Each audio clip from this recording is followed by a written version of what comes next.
നിങ്ങളുടെ ഇഷ്ട പരമ്പരകൾ എക്സ്ക്ലൂസീവായി സൺ നെക്സ്റ്റ് ആപ്പിലൂടെ തികച്ചും ഫ്രീ ആയി ഇപ്പോഴേ ആപ്പ് ഡൗൺലോഡ് ചെയ്യൂ. ഗിരിയേട്ടൻ എന്തായാലും ഗോപാലിനെ കൈവിടില്ലെന്ന് എനിക്ക് മനസ്സിലായി.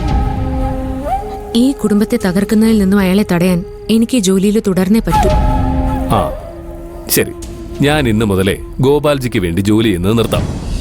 നീ ജോലി രാജിവെക്കോ? വയ്ക്കില്ല, എനിക്കറിയാം. അത് പിന്നെ ആ ജോലിക്ക് നിന്റെ അച്ഛന്റെ ജീവന്റെ വിലയുണ്ട്. നിന്റെ അച്ഛന്റെ പേര് നിലനിർത്താൻ നീ ആ ജോലി ചെയ്യണം. ഒക്കെ എനിക്കറിയാം. പക്ഷേ ഇതൊന്നുമല്ല ശരിക്കുള്ള കാരണം. നിനക്ക് ആ ജോലി ശരിക്കും ഇഷ്ടമാണ്. ഓരോ ദിവസവും ഡ്യൂട്ടിക്ക് പോകുമ്പോൾ നീ കുറേ പേരെ സഹായിക്കുന്നുണ്ട്. അതാ നിനക്ക് ഈ ജോലി ചെയ്യുമ്പോൾ കിട്ടുന്ന ഏറ്റവും വലിയ സന്തോഷം. ശരിയല്ലേ? അതുകൊണ്ട് നിന്റെ മുന്നിൽ എത്ര വലിയ ഓഫർ വെച്ചാലും നീ ആ ജോലി വേണ്ടെന്ന് വെക്കില്ല.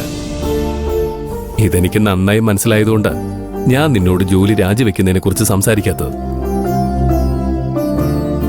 ഗിരിയേട്ടൻ മനസ്സിലാക്കിയത് അമ്മയോടും കൂടി ഒന്ന് പറഞ്ഞു കൊടുക്ക്. എനിക്കിപ്പോ അമ്മയോട് പറ്റില്ല എന്ന് പറയുന്നതിൽ ഒരു വിഷമമുണ്ട്. എനിക്ക് അമ്മയെ ധിക്കരിക്കാനുള്ള ഉദ്ദേശമൊന്നുമില്ല. പക്ഷേ എനിക്കിത് ചെയ്തേ പറ്റൂ. എന്റെ അവസ്ഥ നിങ്ങൾ എല്ലാവരും ഒന്ന് മനസ്സിലാക്കണം.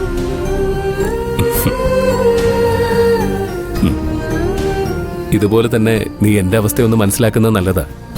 കുട്ടിക്കാലം മുതല് അച്ഛന്റെ സ്ഥാനത്ത് ഞാൻ കണ്ടിട്ടുള്ള ഒരാളാ ഗോപാൽജി. അയാളിൽ നിന്നുവാ നീ എന്നെ വേർപെടുത്താൻ നോക്കുന്നത്.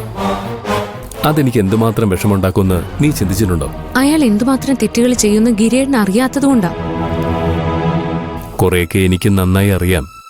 നമുക്ക് വേണ്ടപ്പെട്ടവർ തെറ്റുകൾ ചെയ്യുമ്പോൾ അവരെ അതിനെക്കുറിച്ച് ധരിപ്പിച്ച് നേർവഴിക്ക് കൊണ്ടുവരാനാണ് ശ്രമിക്കേണ്ടത്. അതല്ലാതെ അവരെ ഒറ്റയ്ക്കാക്കുകയല്ല വേണ്ടത്. സഞ്ജുവും ശാലിനിയും ചെയ്യുന്ന തെറ്റുകളെല്ലാം എത്ര വലുതാണെന്ന് മനസ്സിലാക്കി ഗോപാൽജി പഴയതുപോലെ എല്ലാവർക്കും നല്ലത് മാത്രം ചെയ്യുന്ന ഒരാളായി മാറുമെന്ന ഇപ്പോഴും ഞാൻ വിശ്വസിക്കുന്നത്. നിനക്ക് ഞാൻ പറഞ്ഞതിനോട് എതിരഭിപ്രായം ഉണ്ടായിരുന്നിട്ടും മിണ്ടായിരുന്നില്ലേ? അത് മതി. നമ്മൾ തമ്മിലുള്ള വഴക്കുകൾ കുറയും. നിനക്ക് ശരിയെന്ന് തോന്നുന്നത് നീ ചെയ്തോ, എനിക്ക് ശരിയെന്ന് തോന്നുന്നത് ഞാനും ചെയ്യാം.